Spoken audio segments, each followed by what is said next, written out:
Samantalang ako, nagkordero lang ng Diyos, flip-top na tubod! Kordero ng Diyos na nag-aalis. Mana na. Kaya pala,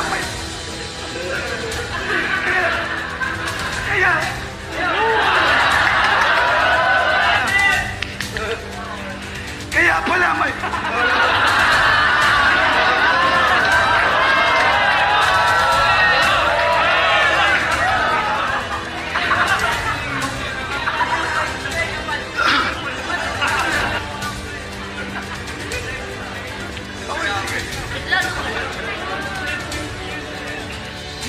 Nawala yung phone. Nawala yung phone. Kumusta? Welcome. Ito yung lingkod, Baldwin Del Talibong. Tatalakayin natin ito. Nag-viral ito, mga kapatid. Matapos ginawa niyang katatawanan ang kordero ng Diyos. Na ito ay awitin at napaka-banal na panalangin ng simbahang Katoliko bago tayo tatanggap sa komunyon, di ba? At ito, ginawang katatawanan talaga. Ay, balik natin, ha? Samantalang ako, nagkordero lang ng Diyos, flip-top na tubod! Kordero ng Diyos na nag-aalis. Mana na. Kaya pala may...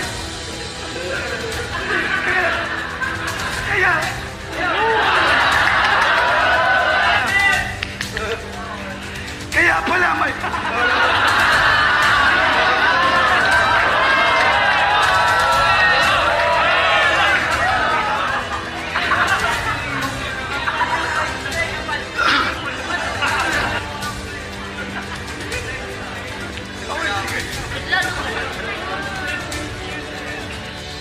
Nawala yung phone. Nawala yung phone.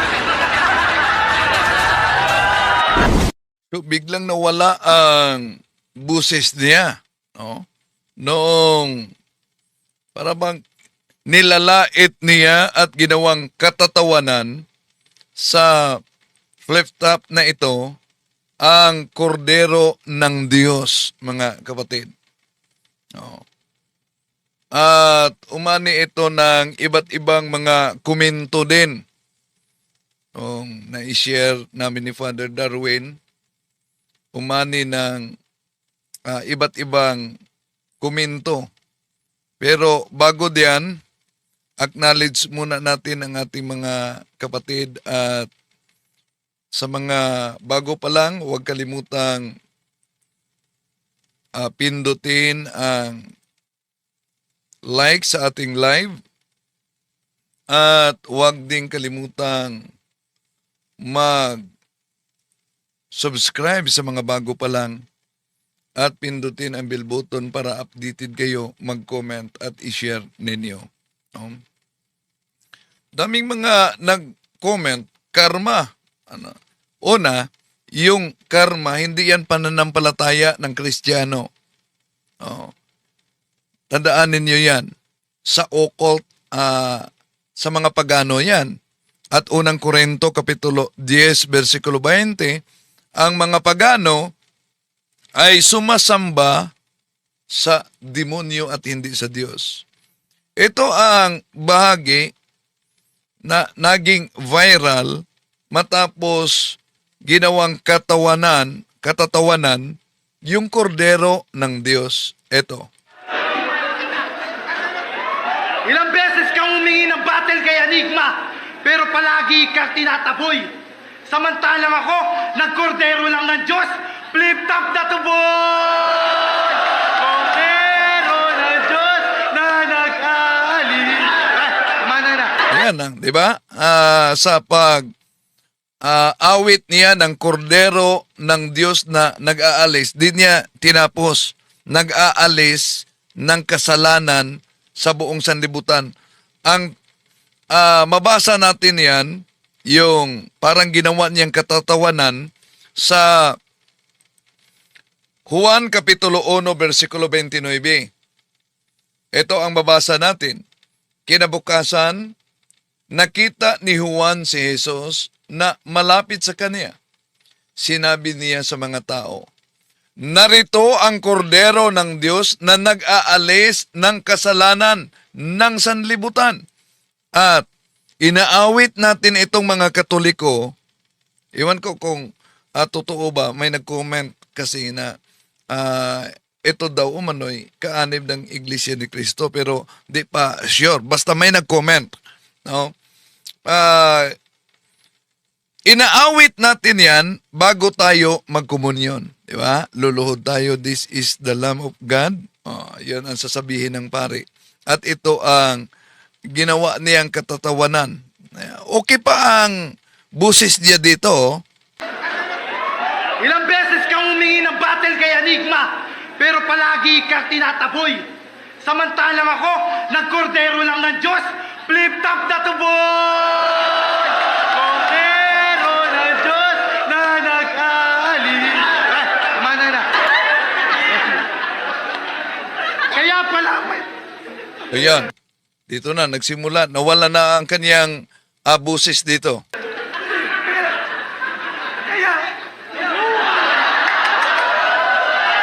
Inom muna siya ng tubig. Kumusta na kaya ito ngayon? At di obra tawag sa ginagawa mo.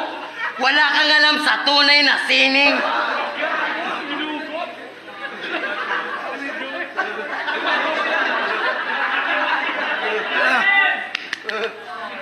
kaya pala may... So wala talaga. Nawala talaga yung busis niya.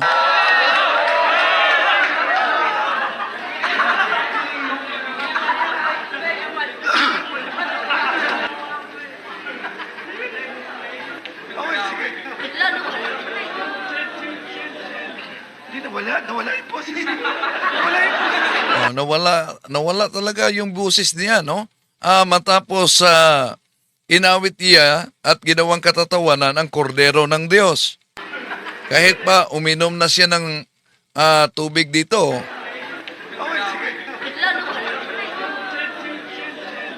Nawala yung boses. Nawala yung boses.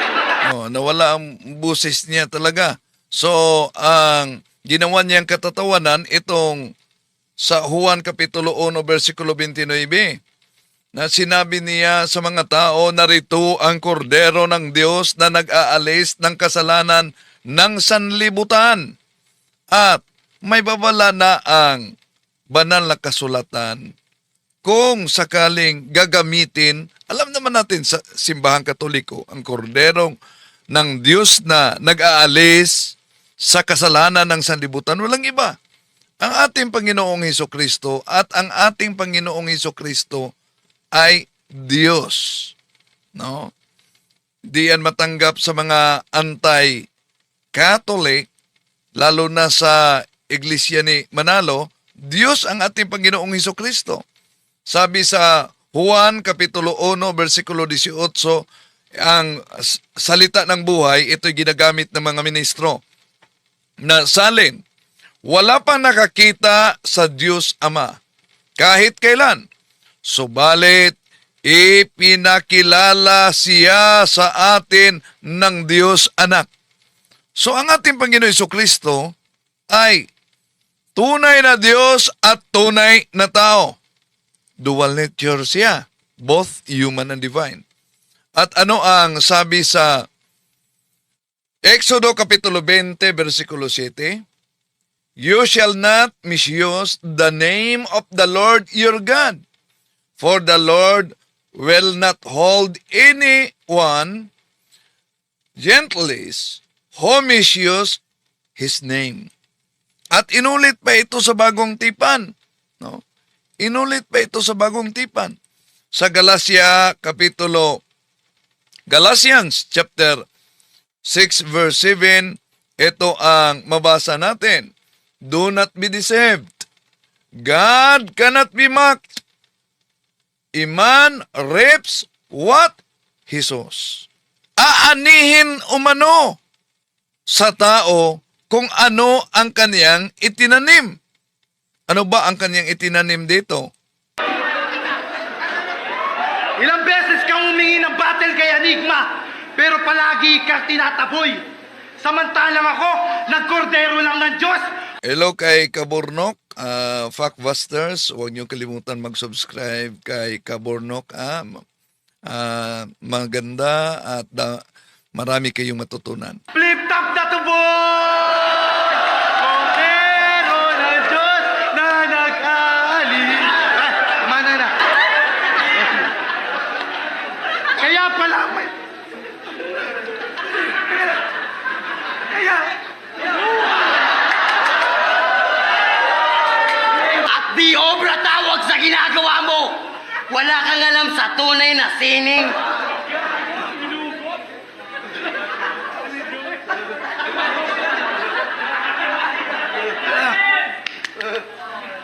Kaya pala may...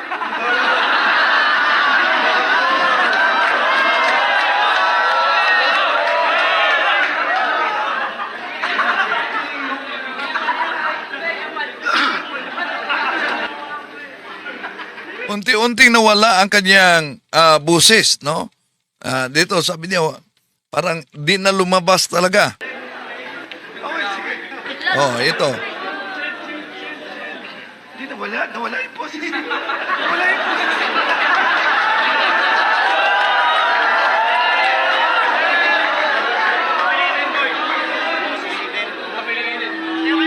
Saan nawala yung boses ko talaga. Kaya pala. Kaya pala.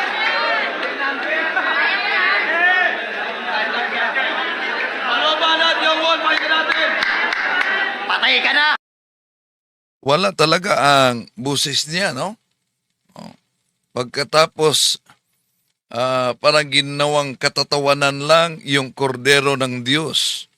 Bago tayo magtalakay sa mga pagsagot sa ating mga kapatid sa ibayong pananampalataya, acknowledge muna natin ang mga pumasok ngayon sa ating comment section. Welcome sa lahat nating mga pumasok. No? Ito po mga pumasok natin. Kauna-unahan si Ricami Piedad. Si Ricami, di pala ito Katoliko noon, pero sa pagsubaybay, siya yumakap sa simbahang Katoliko. O bumalik simbahang Katoliko. Welcome, kapatid. Si Saint Oscar Romero, sa lahat ng mga pumasok, Alberto Realista, Edgar Dupael, hamakin niyo ang lahat, wag lang ang Panginoon. Sabi niya, naalala niyo ang Hollywood, si Duterte, si Kibuloy, marami pang iba. So, welcome. Kabordok, Factbuster, si Ferds, Iloka Ferds, at sa lahat ng mga kapatid na sumusubaybay sa ating live streaming ngayon. No. Si Elio Reza Gaspar, ano to? Babor. Hello. Maayong gabi, Bro Wendell. Sa lahat nating mga kapatid na sumusubaybay, tingnan natin. Ito pala ba? Din sa pananampalataya at katwiran, marami palang mga sumusubaybay sa atin. Si Mary Soelo, kumusta? Mantikaw. Salamat sa pinadala mo sa akin. Maraming salamat. Kita-kita tayo ngayong 22 sa Nobyembre. O sa gustong magsali ng Bible study diyan sa Corpus Christi. Sa lahat at mga kapatid na sumusubaybay, welcome. Sandali. Hanapin ko yung mga pangalan na ibinigay nila. Sa mga nagsubaybay sa atin. Saan ba yun? Oh. Oh, may sulat pala dito. May nagpadala ng sulat. Ah, okay. Oh, sorry, di ko pa nabasa to ah. Oh, may nagpadala pala ng sulat. Sige. Si Rina Cañete sa hall. Si Joanna Chica Babor. Si Mary Rena Albertina Sabrido. Oh, sa lahat ng mga kapatid natin diyan sa Corpus Christi. Oh, welcome po sa inyo mga kapatid. Okay. So, balik tayo mga kapatid sa ating pagtalakay kaugnay. Yan, pinakita lang natin nag-viral itong ginawang katatawanan niya ang kordero ng Diyos. Ngayon, sa puntong ito, ating sasagutin yung propaganda ng Iglesia ni Cristo kay Manalo na kung maalala ninyo sa mga debate kahit na diyan sa kanilang propaganda, ang simbahang Katoliko daw itinatag ni San Ignacio ng Antioquia. Eto. Si Cristo si Ignacio. At tinawag na Iglesia ni Cristo, si Cristo Katuho, Iglesia Katolika, si Ignacio.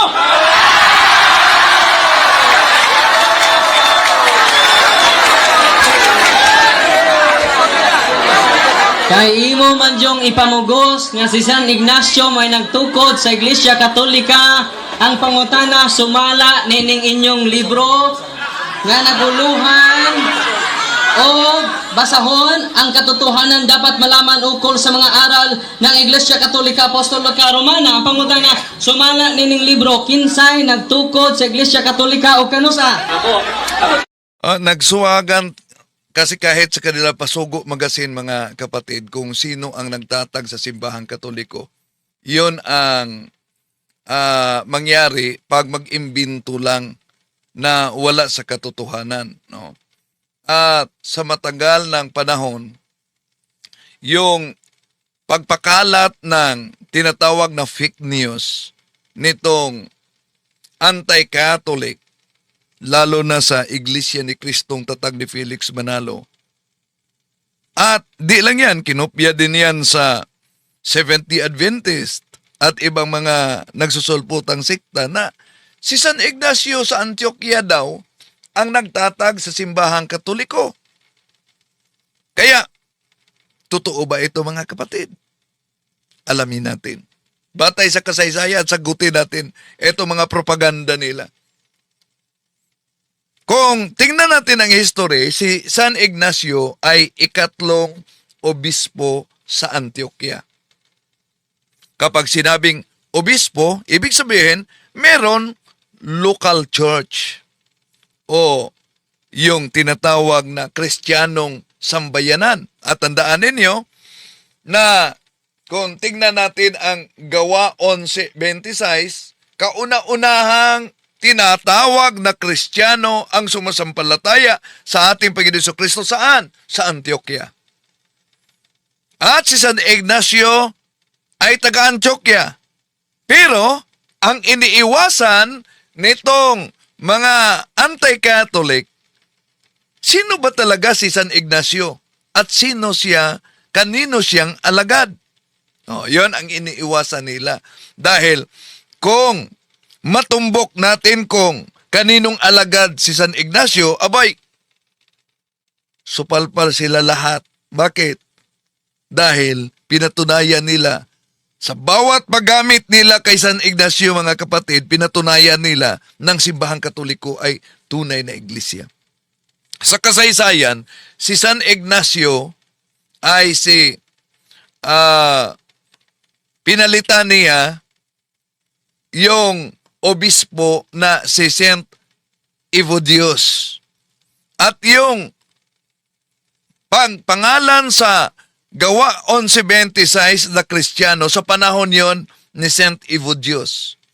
At itong si Saint Evodius ay kabilang ito sa ika-72 na mga disipulo na mabasa natin sa Lucas Kapitulo 10, versikulo 11. Tandaan natin, ito'y sa ibang sikta, para sa kanila, Bible alone. Pero, kung Bible alone, yung mabasa sa Lucas Kapitulo 10, versikulo 1, na merong 72 na mga disipulo, o hindi pinangalanan. Pero sa tradisyon ng Simbahang Katoliko, may mga pangalan, isa na si Saint Evodius na bishop sa Antioquia na pinalitan ni San Ignacio, mga kapatid. No? So, yan ang kasaysayan. At sino ba ang pinalitan ni Saint Evodius? Walang iba kundi si San Pedro. No, si San Pedro ay galing sa Antioquia, lumipat doon sa Roma sa kasaysayan. Pero, itong propaganda sa Iglesia ni Cristo na itinatag ni Felix Manalo, ni Mr. Felix Manalo Isagon, noong Hulyo 27, 1914, mga kapatid. Malayo at malabong iglesia na tinutukoy sa Biblia dahil alam nyo naman na ang daming mga gumagamit sa pangalang Church of Christ o Iglesia ni Cristo. Isa lang ang kay Felix Manalo. Nauna natin yung tinatalakay, di ba? Ang daming mga gumagamit sa pangalan na Iglesia ni Cristo o Church of Christ. So, mabalik tayo.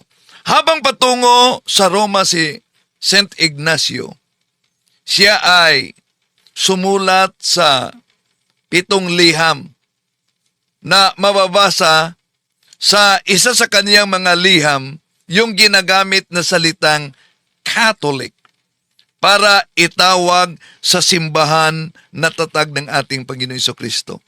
No?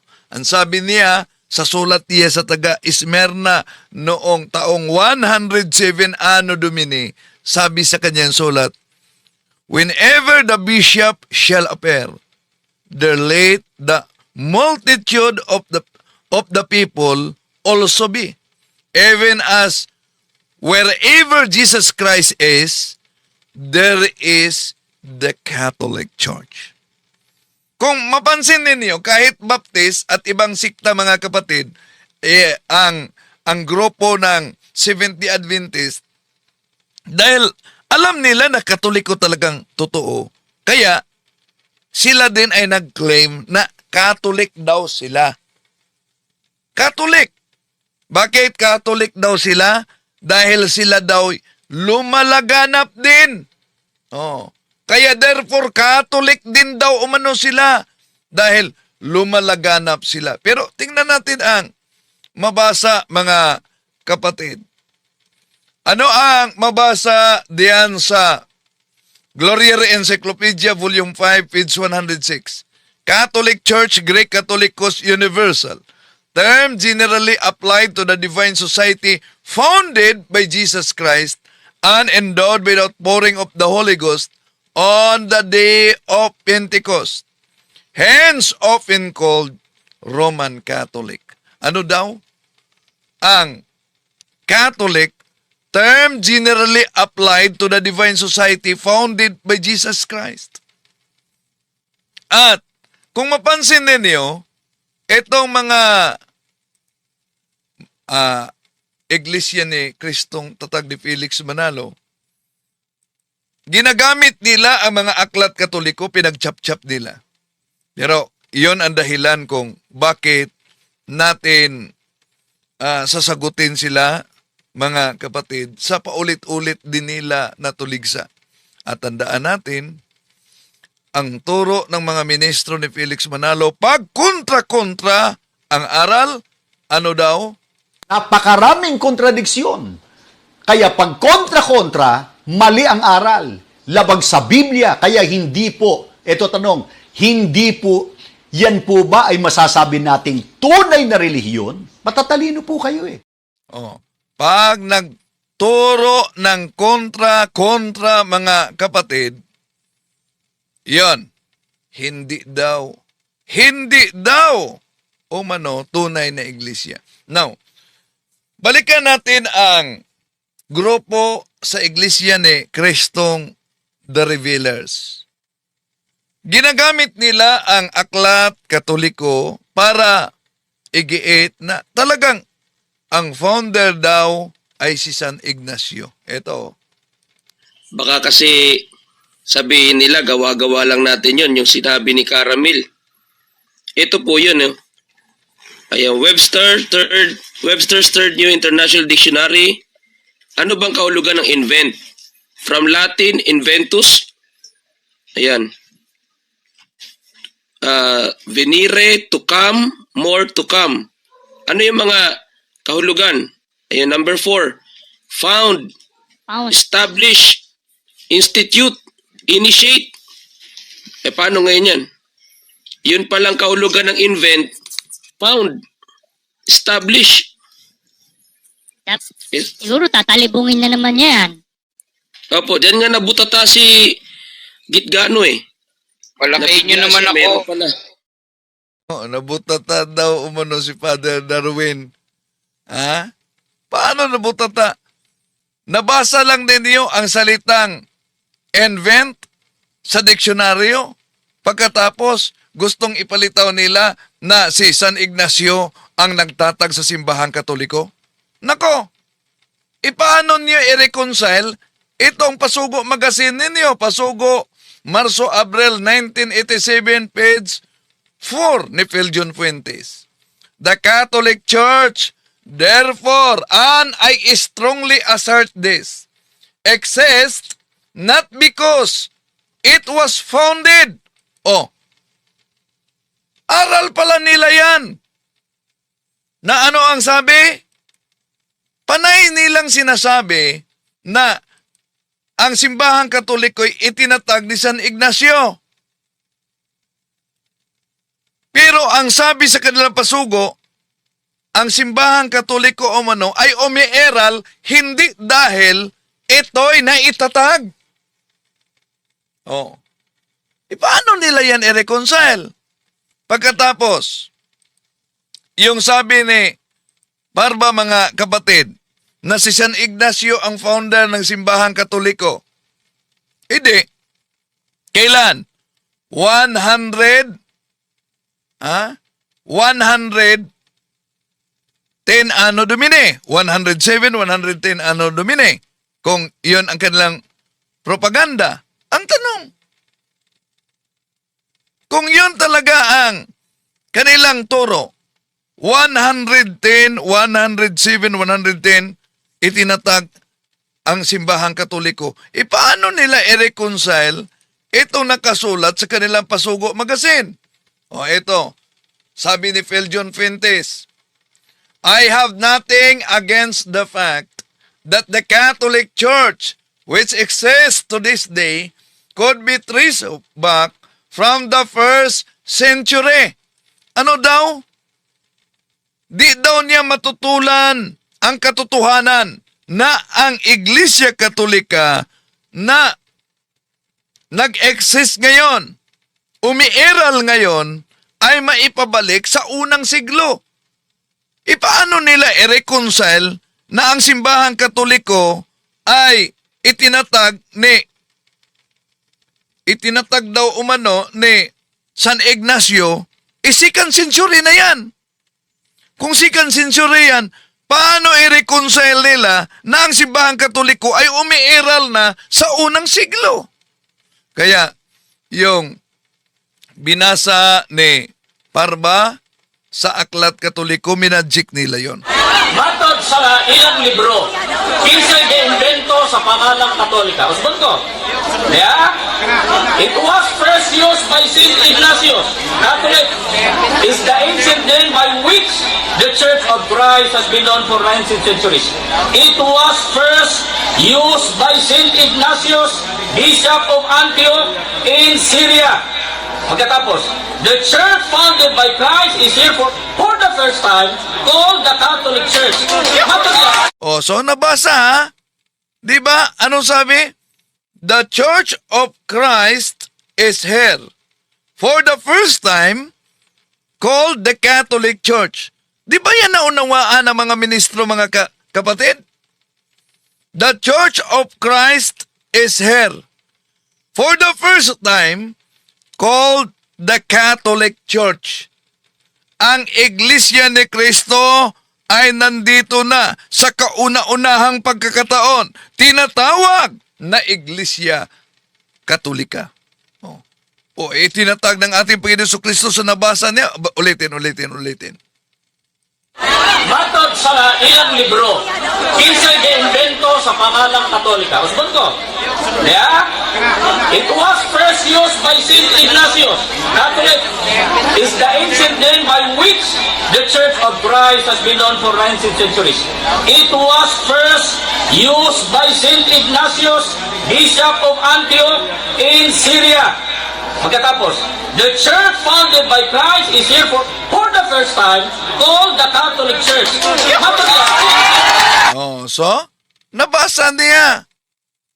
The church founded by Jesus Christ for the first time called Catholic Church. Ngayon, si San Ignacio, kanino ba siyang alagad? Natataranta nga sila nang nabasa ko ang Pasugo magazine nila, mga kapatid. Ha? Kaninong alagad si San Ignacio? At bakit kailangan tayong gagamit ng Pasugo magazine? Una, ayon sa kanilang Pasugo magazine, ito, Pebrero 1961 sa pahina 1, Pangulong Tudling, nalalantad ang kabulukan, kaya ayaw ng mga referensya. So, pag ayaw ng referensya, malalantad daw ang kabulukan. At di lang yan, mga kapatid. Ano ang mabasa sa Pasugo, Pebrero 1977, page 7? Ito sinipi nila ang aklat ni Robert.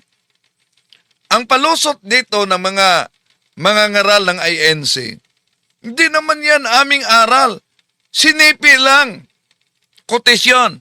Una, sinagot ba yan ni Tomas Katangay na hindi totoo na si San Ignacio at si Santo Policarpio ay mga alagad, mga disipulo ni Saint John Apostol? Ito mabasa sa kanilang Pasugo magazine. The author of What Think Ye of Christ made a sweeping conclusion that those who deny the alleged deity of Christ are heretics. After the New Testament times, many heretics arose who denied the doctrine of the deity of Christ. These false teachers were denounced by the believers like Ignacio 110 Anno Domini and Polycarp, who were followers of the Apostle John. Nasa Pasugo magazine nila yan. Pero nang nabasa niya, ginamit natin, natataranta sila. Kung kaninong alagad si San Ignacio, alagad siya ni San Juan Apostol kasama si Santo Policarpio. Saan yan mabasa?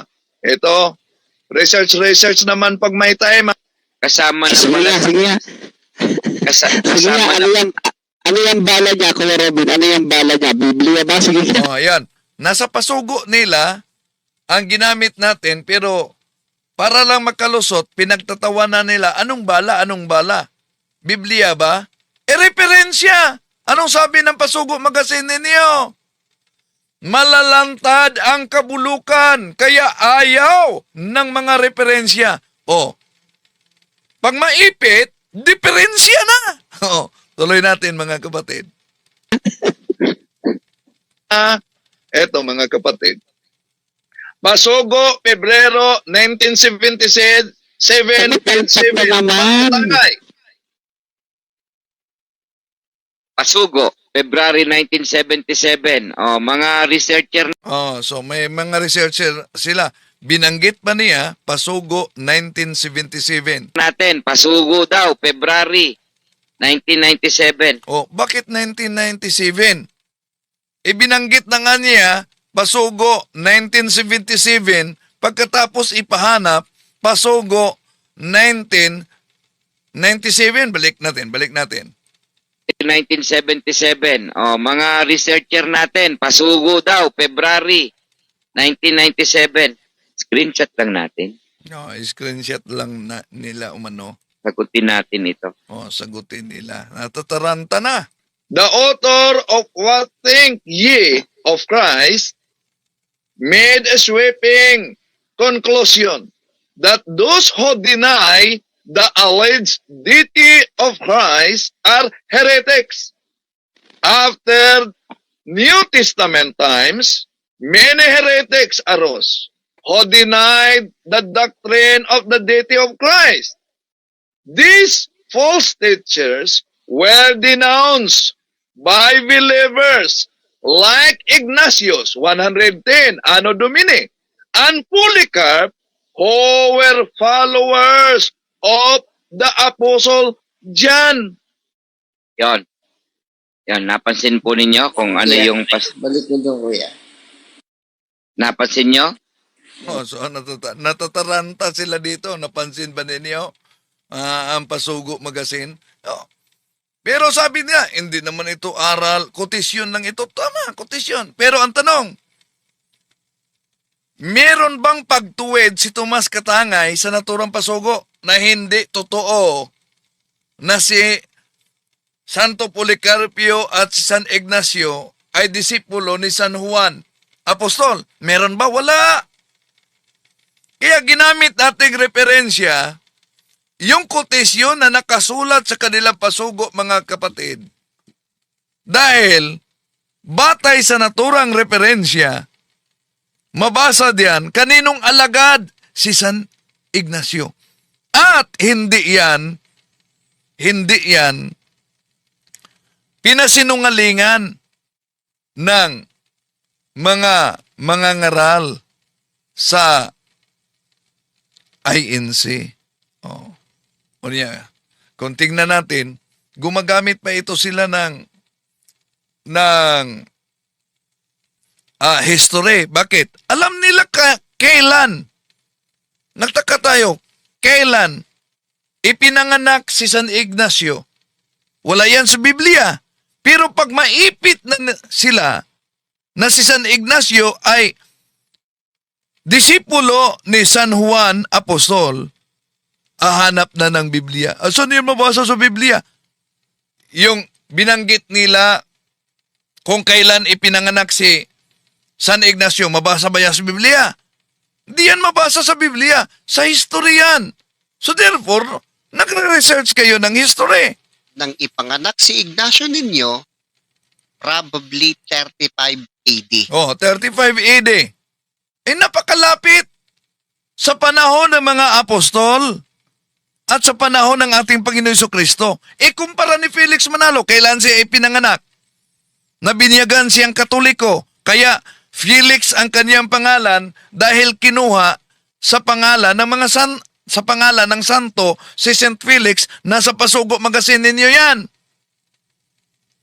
Na ang pangalan ng founder ninyo galing sa santo ng simbahang Katoliko. Okay, tuloy natin. Taon yan kung kailan ang Kristo ay matagal nang umakyat sa langit. Kung yun ang argumento nila na taong 35 Anno Domini, ipinanganak si San Ignacio, taon yan. Kung saan matagal nang umakyat. Kahit pa sinabi nilang matagal umakyat ang ating Panginoon Jesucristo, mas malapit sa panahon, sa pag-akyat ng ating Panginoon Jesucristo at sa panahon ng mga apostol, kumpara ni Felix Manalo, na ikinikilala nilang last messenger daw. Oh. At sino daw ang Diyos ni St. Ignacio? May katanungan kasi tayo na mahirap nilang sagutin, mga kapatid. Ang tanong natin, kung si San Ignacio ay hindi alagad ni San Juan Apostol, kanino siyang alagad?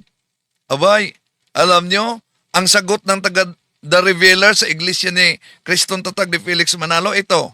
Ang tanong mo, kung hindi alagad ni Juan, kaninong alagad si Ignacio? Napakadali lang ng sagot dyan. Oh, dali daw umanong sagot. Aber, so kung di alagad ni San Juan Apostol, kaninong alagad? Ito. Si Ignacio ay alagad ng Diablo. Oh, so yon ang sagot. Si San Ignacio daw, alagad ng Diablo. Aber, asan mabasa sa history na si San Ignacio alagad ng Diablo? Imbento lang. Pero kung tingnan natin kahit protestante, ito, aklat na ito mga kapatid. Oh. Kaninong alagad? Nabasa na natin sa kanilang Pasugo Magazine. Sa pahina 977, dito napakalinaw kanino siyang alagad. Oh, tingnan ninyo, mga kapatid. Epistles of Ignacio, Bishop of Antioch, and pupil of the Apostle John, written around AD 110. So, ano daw? Pupil siya ni St. John. Oo. Pero, ayon dito sa mga ngaral sa iglesia ni Manalo, alagad daw ng Diablo. Asan mabasa? Mas mabuti pa tayo dahil may mabasa tayo dito sa aklat ng dating ministro na kasamang tagapagtatag ni Felix Manalo, si Egmedio Sabala. Itong aklat na ito, ako ay naging ministro ng Iglesia ni Cristo. Ano po ba ang sabi ni Mr. Sabala? Na iniwan niya ang iglesia kung saan siya ay naging ministro dito at kasamang tagapagtatag ni Felix Manalo. Ito ang mabasa natin sa pahina 16. Ito, kasama ni Felix Manalo. Sabi dito, minsan nga ay binanggit pa niya sa akin na siya'y marunong pa kay San Pedro at kay San Pablo. Ang tinutukoy dito ay si Felix Manalo. Marunong pa umano siya kay San Pedro at kay San Pablo. At kung hindi ako nagkakamali, ganito ang naipahayag niya. Ang iglesyang ito'y hindi sa Diyos, kundi sa Diablo. Nako, delikado. Si Egmedio Sabala kasama nila noon. At kinikilalang isa sa mga tagapagtatag, mga kapatid, sa INC. Ang pahayag ni Egmedio Sabala, batay sa narinig niya kay Felix Manalo sa aklat na ito, pahina 16, mga kapatid, ano daw? Ang iglesyang ito'y hindi sa Diyos, kundi sa Diablo. Yun ang may batayan tayo, pero sasabi nilang si San Ignacio daw ay, ano? Kaninong alagad si Ignacio?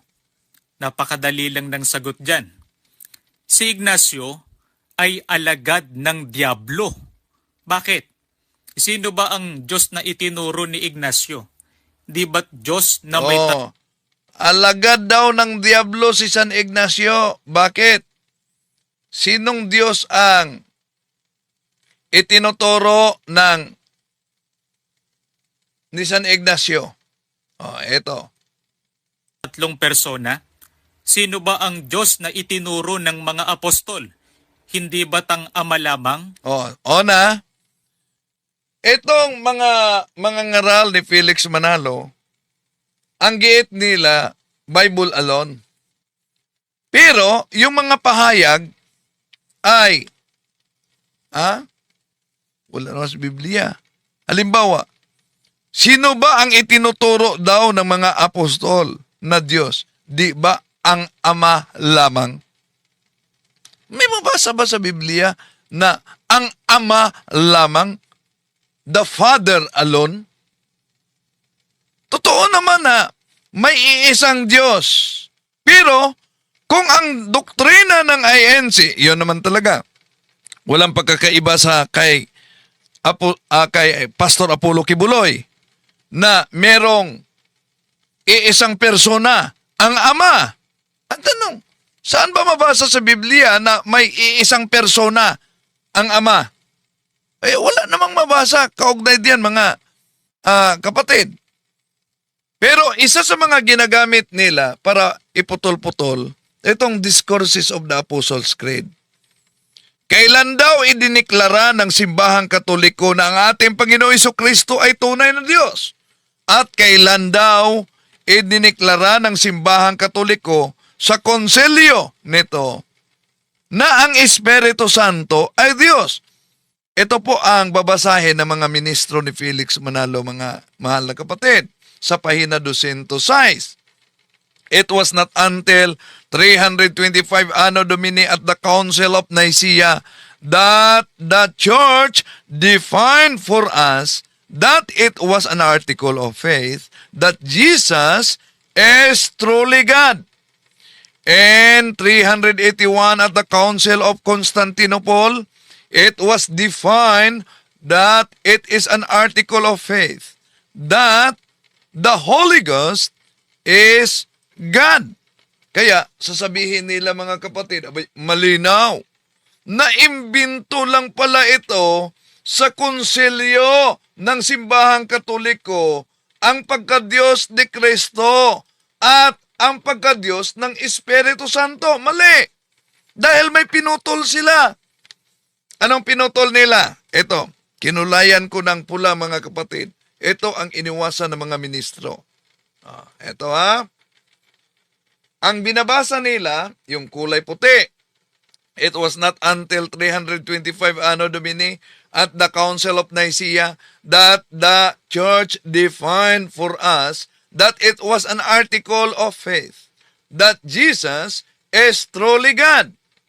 And 381 at the Council of Constantinople, it was defined that it is an article of faith that the Holy Ghost is God. Ito ang iniwasan nila. These were no new doctrines. It was only after they were being denied that the church reaffirmed and made clear that had been taught by Christ and His apostles. Hindi pala bago. Reaffirm lang. Ngayon, balik natin. Kaya ang Diyos na itinuro ni Ignacio, Diyos-Diyosan. Kanino bang alagad ang naglilingkod sa Diyos?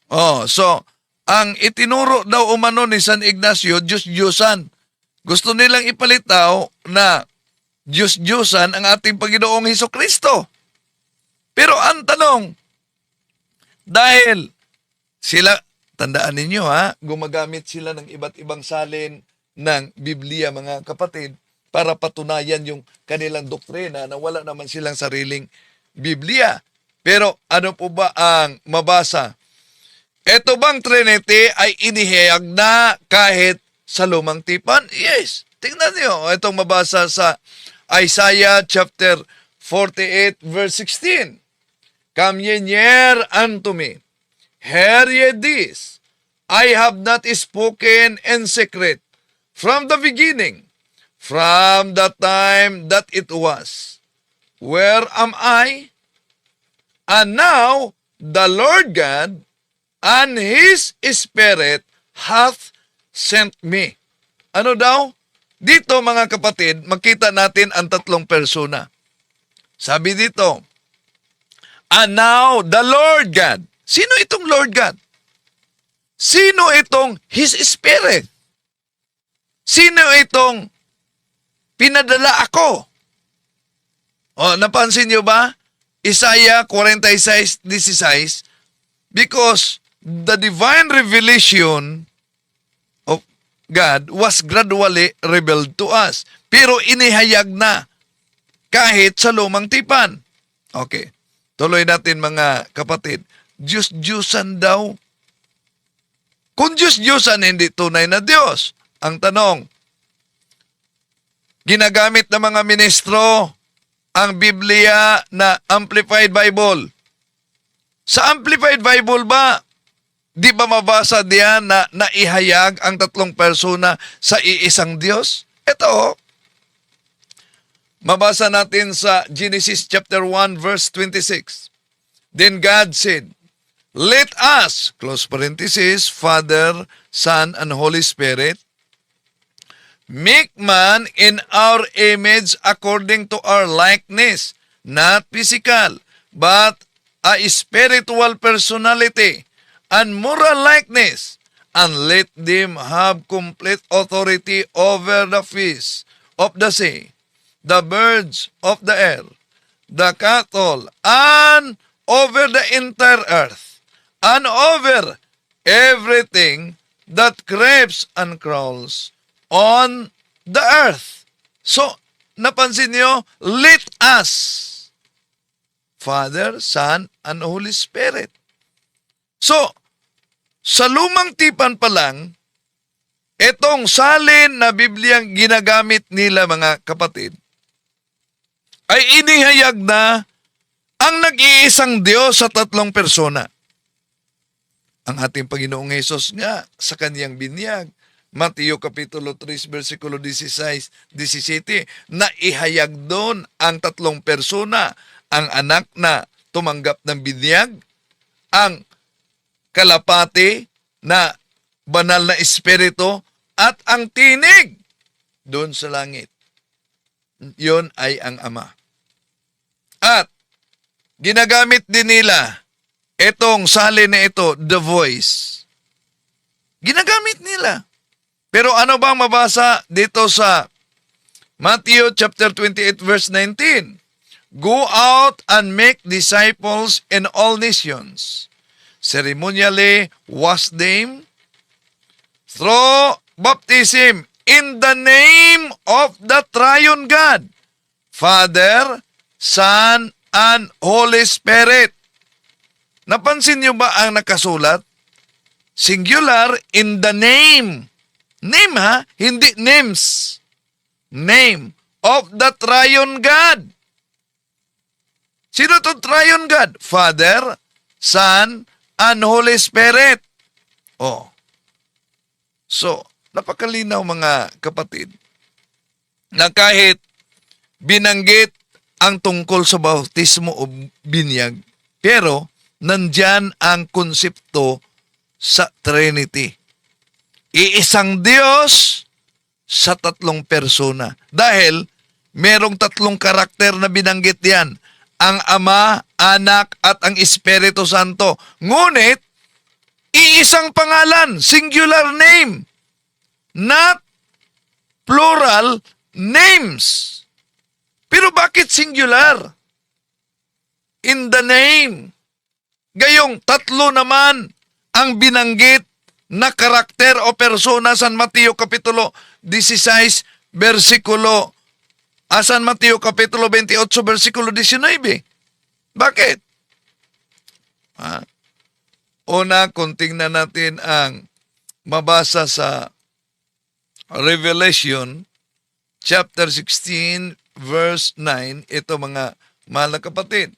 People were burnt by the scorching heat and blaspheme the name of God who had power over this plagues. O delikado talaga pag ang pangalan ng Diyos ay gawing katatawanan tulad sa nabasa natin, di ba?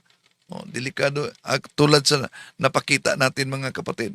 Okay, balik natin. Ang in the name, so singular talaga. Name, hindi plural. At bakit? Singular na napaloob ang Ama, Anak, at ang Espiritu Santo sa San Mateo Kapitulo 28, versikulo 19. Dito, klarong-klaro mga kapatid, na ang nag-iisang Diyos ay may tatlong persona. At ito'y tinatawag na Trinity. Na di matanggap ni Kibuloy, di din matanggap ng mga Muslim at Iglesia ni Manalo at Saksi ni Jehovah. Pero ito ang kanilang katanungan, kahit sa mga Muslim, kahit sa Iglesia ni Manalo o Saksi ni Jehovah o kahit sa dating daan mga kapatid. Illogical daw umano ang Holy Trinity. Dahil para sa kanila lumalabas na may tatlong Diyos diyan sa aral ng Trinity. Dahil ang tanong nila, eto, Diyos ba ang Ama? Natural ang sagot natin. Oo, Diyos ang Ama. Diyos ba ang Anak, si Jesus? Doon. Sagot natin, Diyos ang Anak. Diyos ba ang Espiritu Santo? Di. Diyos ang Espiritu Santo. Kaya, yung panghuling tanong nila, kung ang Ama ay Diyos, si Jesus ay Diyos, ang Espiritu Santo ay Diyos. Tanong, ilan ngayon ang Diyos ng mga Katoliko? Ilan? Iisa. May iisang Diyos lamang. Kung tingnan natin ang Juan Kapitulo 6, versikulo 27, ang Ama ay Diyos. Dito mabasa natin. Ganda natin, ang Ama ay Diyos. Ang tanong, kung ang Ama ay Diyos, ang Anak ba ay Diyos? Ginamit nila ito na salin sa mga ministro. Ito ang salita ng buhay. Juan 1:18, wala pang nakakita sa Diyos Ama kahit kailan. Subalit, pinakilala siya sa atin ng Diyos Anak. So, hindi imbento, mga mahal na kapatid, na ang ating Panginoon Jesucristo ay tunay na Diyos. Dahil kung tignan natin ang Tito Kapitulo 2, versikulo 13, ito din ang mabasa natin, na hintayin yaong mapalad na pag-asa at ang pagpapakita ng kaluwalhatian ng ating dakilang Diyos at tagapagligtas na si Heso Kristo. See? Ang Ama ay Diyos. Ang Anak ay Diyos. Tanong, ang Espiritu Santo ba ay Diyos? Ito'y mabasa natin sa Gawa Kapitulo 5, versikulo 3 hanggang 4. Ngunit sinabi ni Pedro, Ananias, bakit pinuspos ni Satanas ang inyong puso upang magsinungaling ka sa banal na espiritu at magsabi ng bahagi ng halaga ng lupa para sa iyong sarili? Magtabi ng bahagi ng lupa para sa inyong sarili. Nang ito ay nananatili pa sa iyo, hindi ba ito ay sa iyo? Nang ito ay ipagbili, hindi ba ito ay nasa ilalim ng inyong kapangyarihan? Bakit binalak mo ang bagay na ito sa iyong puso? hindi ka nagsinungaling sa mga tao, kundi sa Diyos. So, napansin niyo mga kapatid? Ang sabi dito sa 3, bakit ka nagsinungaling sa banal na espiritu? Ano daw? Saan siya nagsinungaling? Sa banal na espiritu. Sa huling bahagi, hindi ka nagsinungaling sa mga tao, kundi sa Diyos. So, kita natin dito mga kapatid, sa naturang talata na ating binasa, ang Ama ay Diyos. Ang Anak ay Diyos. Ang Espiritu Santo ay Diyos. Tanong, tatlo ba ang Diyos? Ito mabasa natin. 1 John chapter 5 verse 7. And there are 3 who give testimony in heaven, the Father, the Word, and the Holy Ghost, and these 3 are one. Anong sabi? And these 3 are one. At itong tatlo ay iisa. Hindi sinabi, and these 3 are 3. And these 3 are one. Anong tawag nitong and these 3 are one? Sabi nila, di na mabasa sa Biblia, pero gumagamit sila sa salin ng Amplified Bible. Anong mabasa sa Amplified Bible, mga kapatid? Ito mabasa natin sa Amplified Bible, Revelation chapter 7 verse 10. And in a loud voice they cried out, saying, salvation belongs to our God who is seated on the throne and the Lamb. Our salvation is the Trinity's. To give unto God the Trinity, we owe our deliverance. O sabi nila, di mabasa Trinity. Di ba? Ginagamit nila yung salin din. Mabasa. Napakalinaw mga kapatid. Kaya mga mahal na kapatid na nagsubaybay ngayon, sinagot lang natin sila dahil alam niyo naman ang kasinungalingan, pag ito'y palaging inulit-ulit, magmukha talagang parang katotohanan, lalo na sa ating mga kapatid na kulang ang kalaman.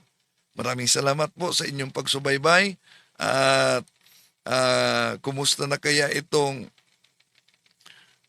ginawang katawa-tawa ang kordero ng Diyos? Nawalan talaga siya ng busis. Balik muna natin ito. Ilang beses kang humingi ng battle kay Enigma, pero palagi kang tinataboy. Samantalang ako, nagkordero lang ng Diyos, flip-top na tuboy! Kordero ng Diyos na nag-aalis. Mana na. Kaya pala... Pero napansin nyo, hindi naman malakas yung pagsigaw niya sa kordero ng Diyos, di ba? Pero dito pa lang, nawala talaga yung busis niya. Kang humingi ng battle kay Enigma, pero palagi kang tinataboy.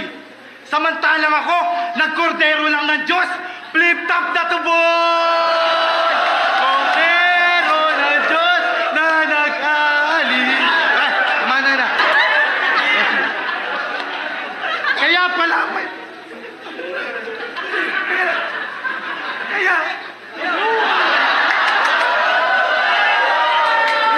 Di obra tawag sa ginagawa mo. Wala kang alam sa tunay na sining.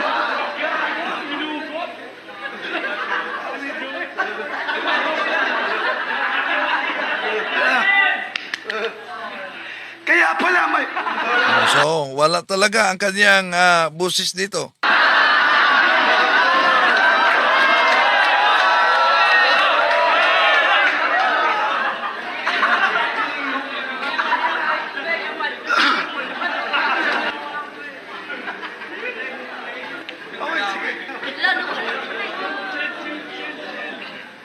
Nawala yung boses. Nawala yung boses.